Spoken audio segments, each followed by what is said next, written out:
कहानी एक कॉरपोरेशन की जो लोगों को पट्टियां बांधती थी, जो लोगों को दवाई देती थी, उसके विलन बनने की। कहानी एक ऐसी कॉरपोरेशन की जिसका टैल्कम पाउडर शायद आपने भी यूज किया हो, पर आज वही कंपनी कटघरे में खड़ी है। आज ऐसी ही कंपनी के बारे में बात करते हैं और देखते हैं कि कैसे पैसा आत्मा जमीर बेचने पे मजबूर कर देता है। बात है 1886 की। तीन भाई थे। नाम था Edward Mead Johnson, James Wood Johnson और Robert Wood Johnson the first. Robert Wood Johnson जो एक अच्छे व्यापारी थे, सी बरियन जॉनसन नाम की एक कंपनी चलाते थे, मेडिकल इक्विपमेंट्स बेचते थे। उन्होंने अपने दो भाइयों के साथ मिलकर एक कंपनी शुरू करी जिसका नाम था जॉनसन एंड जॉनसन। ये जॉनसन एंड जॉनसन वही कंपनी है जिस कंपनी का हो सकता है टैल्कम पाउडर बचपन में आपके लगा हो या आपने अपने बच्चों के लगाया हो। तो आज बात उसी जॉनसन एंड जॉनसन कंपनी की। 1886 में जब ये कंपनी शुरू हुई तो 14 एम्प्लॉयज के साथ ये कंपनी शुरू हुई जो इसका काम करते थे। इस 14 में से 8 जो एम्प्लॉयज थे जो काम करते थे वो महिलाएं थीं। एक कंपनी जो जेंडर इक्वालिटी में बात करती है, जो जब वर्ल्ड वॉर आई, जब यूएस स्पैनिश वॉर हुई, उसमें करीब करीब 30 लाख जो बैंडेड्स थी वो उसने प्रोड्यूस करी। दुनिया की सबसे पहली कंपनी थी जिसने स्टेराइल बैंडेज, स्टेराइल पट्टियां और कॉटन निकालनी शुरू करी। उन्होंने डोनेट किया स्पैनिश यूएस वॉर में। 1990 में गैल्वेस्टन हरिकेन ने बहुत बड़ा डोनेशन और रिलीफ फंड दिया। वो कंपनी जिसने 1906 के सैन फ्रांसिस्को अर्थक्वेक में बहुत रिलीफ फंड दिए। ऐसी कंपनी जो 1901 में अपने सारे एम्प्लॉयज के स्मॉल पॉक्स के वैक्सीन को स्पॉन्सर करती है।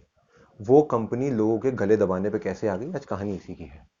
जॉनसन एंड जॉनसन जिसका इतना इतिहास बताया, जब 1934 में जब जॉनसन एंड जॉनसन के तीनों फाउंडर मर गए, 1944 में ये कंपनी पब्लिक बनी। पब्लिक बनते के ही साथ इस कंपनी का विलन बनना भी शुरू हो गया। हालांकि पब्लिक बनने के साथ ही ये कंपनी तुरंत विलन नहीं बनी। जो रॉबर्ट वुड जूनियर थे, मतलब सेकंड, जो रॉबर्ट के बेटे थे रॉबर्ट फर्स्ट के, उन्होंने आर क्रीडो करके किताब लिखी जिसमें कंपनी के एथिक्स के बारे में बताया गई, कैसे वो लोगों को ऊपर सर्वोपरि रखते हैं प्रॉफिट्स के ऊपर। पर ये कंपनी कैसे कैसे डिटोरिएट हो गई, बात इसी की करते हैं।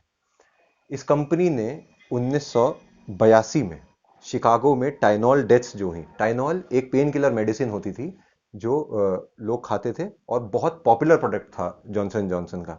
जब वो पता चला कि किसी ने शेल्फ से निकाल के, जो शेल्फ पे लिस्टेड टाइनॉल दवाई थी, उसमें किसी ने साइनाइड लिस्ट करके निकाल दिया जिससे 7 लोगों की मृत्यु हो गई। तो इस कंपनी ने हैवी स्टेप लेके 31 मिलियन के जो टाइनॉल के प्रोडक्ट्स थे वो वापस कॉल बैक करके वापस दिए गए। इसको पूरी दुनिया में गोल्ड स्टैंडर्ड बताया गया जॉनसन जॉनसन का, और ये बोला गया कि अपने लोगों को अगर सर्व करना है तो यही सही तरीका है आगे रखने का। पर ये ड्रिफ्ट कहां से होना शुरू है इसकी बात करते हैं। सबसे पहले इलीगल मार्केटिंग और रिस्पेंडॉल की बात करते हैं। रिस्पेंडॉल एक ड्रग था जो साइकोटिक जो बीमारियां होती हैं, सिस्कोफ्रेनिया है या बाइपोलर डिसऑर्डर है या ऑटिज्म की वजह से जो लोगों के अंदर इरिटेबिलिटी आती है, उसको ट्रीट करने के लिए होती है। ये वो वाली दवाई थी जो जॉनसन जॉनसन बनाता था। पर जॉनसन एंड जॉनसन ने क्या किया कि ओमनी केयर करके एक कंपनी थी जो सबसे बड़ी सप्लायर थी यूएस में नर्सिंग होम्स के अंदर दवाइयों की, उसको पैसे देके ये कहा कि रेस्पेडॉल को नर्सिंग होम्स में, जो ओल्ड एज होम्स हैं, उसमें इसको डाला जाए, उसमें इसको और ज़्यादा मार्केट किया जाए। तो ओल्ड एज होम में दवाई देने से क्या फ़र्क है इसकी बात करते हैं कि साइड इफेक्ट होते हैं हर दवाई के अपने। वैसे ही रेस्पेडॉल का एक साइड इफेक्ट ये था कि जो बूढ़े लोग हैं जिनमें डिमेंशिया की अगर कुछ समस्याएं हैं या कुछ शिकायत है, उनको ये दवाई दिक्कत कर सकती थी। फिर भी जॉनसन जॉनसन ने इसको मार्केट किया। दूसरा, 1998 में ब्राइबरी का केस, जिसमें जॉनसन एंड जॉनसन ने डॉक्टरों को ईरान, ग्रीस, पोलैंड और रोमानिया में पैसे दिए कि वो उनके जो डिवाइसेज हैं, मेडिकल इक्विपमेंट्स हैं, उनको बेचने में उनकी मदद करें। और यहाँ तक कि इराक के अंदर ऑफिशियल्स को भी ब्राइब किया गया जिससे उन्हें कॉन्ट्रैक्ट्स मिल सकें, गवर्नमेंट कॉन्ट्रैक्ट्स मिल सकें। और इसके एवज में जो कोर्ट्स थे उन्होंने केवल महज $78 मिलियन का फाइन लगाया। इसको ऐसे समझिए कि जॉनसन जॉनसन इस समय 443.52 बिलियन डॉलर की कंपनी है। पर ईयर उनका लगभग 22 बिलियन, 22 से 23 बिलियन डॉलर उनको मुनाफा होता है। तो एक नमक के दाने जितना भी उनके ऊपर फाइन नहीं लगा इसके बाद। और इसके बाद ये चीज़ और भी है कि जो एफडीए, अब बात आती है कि अगर उन्होंने इसको मार्केट किया बूढ़ों के बीच में तो हो सकता है उनको नहीं पता, गलती से हो गया। पर ये ऑनेस्ट मिस्टेक नहीं थी, ये जानबूझ के किया गया कि एफडीए ने 1994 में ही इस चीज़ को बहुत क्लियर कर दिया था कि जो ये दवाई है रेस्पेडॉल, ये बूढ़े लोगों में जिनके पास डिमेंशिया की शिकायत है उनको बहुत ज़्यादा समस्या कर सकती है। दूसरा, एग्रेसिव पेटेंट को प्रोटेक्ट करना। Aggressive protection of patents. आपने रेड क्रॉस देखा होगा, वो रेड क्रॉस पे जॉनसन जॉनसन का पेटेंट है। जॉनसन एंड जॉनसन ने यूएस में लॉसूट डाल के अमेरिकन रेड क्रॉस सोसाइटी को रेड क्रॉस यूज करने तक से रोकने का प्रयास किया। अमेरिकन रेड क्रॉस सोसाइटी एक नॉन फॉर प्रॉफिट ऑर्गेनाइजेशन है जो लोगों की मदद करती है। जॉनसन जॉनसन तक गिर गया उसको अपने पेटेंट पे आधिपत्य जमाने के लिए। और तीसरा और सबसे खतरनाक केस जिसने मुझे लगता है जॉनसन जॉनसन की नींव हिला दी, वो है बेबी पाउडर टैल्क का लॉसूट। अब ये लॉसूट क्या है, सबसे पहले समझते हैं टैल्क क्या होता है। टैल्क एक पाउडर फॉर्म में एक पदार्थ होता है जो माइन किया जाता है, जो माइन से निकलता है। तो होता क्या है, जो ये माइंस होती हैं इसमें टैल के साथ साथ एस्बेस्टस भी निकलता है। एस्बेस्टस भी एक तरह का पाउडर फॉर्म में होता है, इससे सीमेंट बनते हैं, जो आप शेड्स देखते हैं वो भी बनते हैं। पर एस्बेस्टस के साथ एक दिक्कत है कि एस्बेस्टस इतना महीन होता है कि आपके लंग्स में जाके घर कर जाता है, बैठ जाता है, जिसकी वजह से दो बीमारियां हो सकती हैं। या तो लंग का कैंसर हो सकता है या फिर एस्बेस्टोसिस हो सकता है।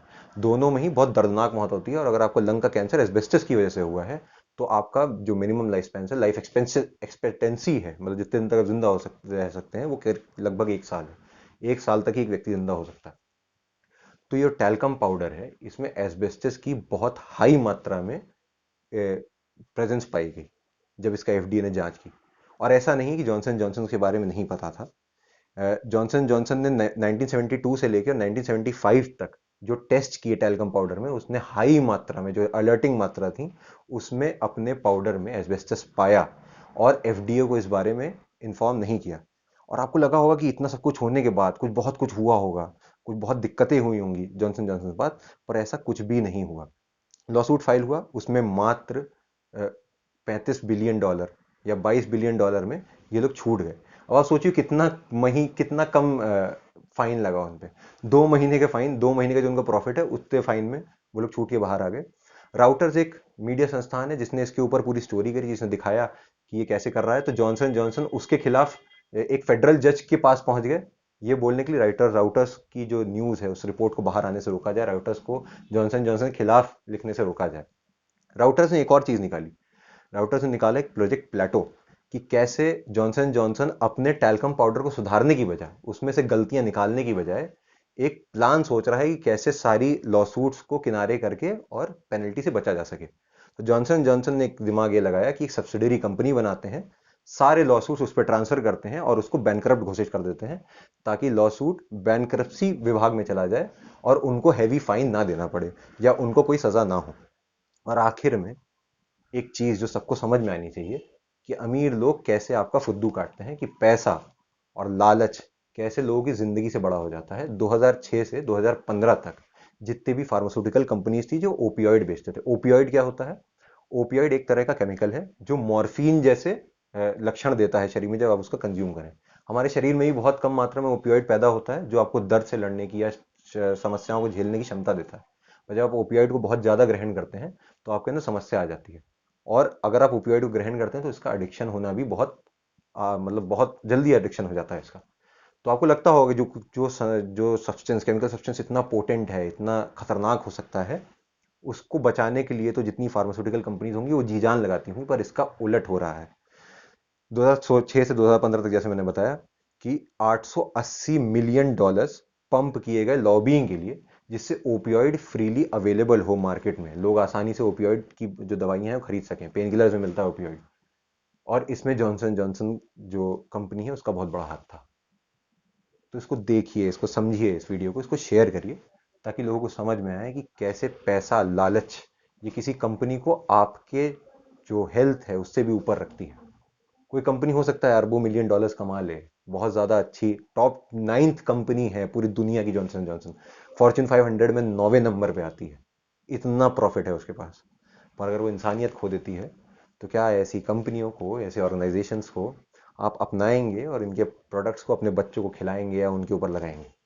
मेरा नाम मोहित है, ये टिप्पा है, जो बातें कहीं उसके बारे में सोचिएगा। अगर हमसे कोई गलती हो, कुछ कमी पेशी आए तो हमें कमेंट सेक्शन में लिख के बताइए। अगर हम कुछ अच्छा कर रहे हैं तो उसे शेयर करिए, हमारे वीडियो को लाइक करिए। नमस्कार।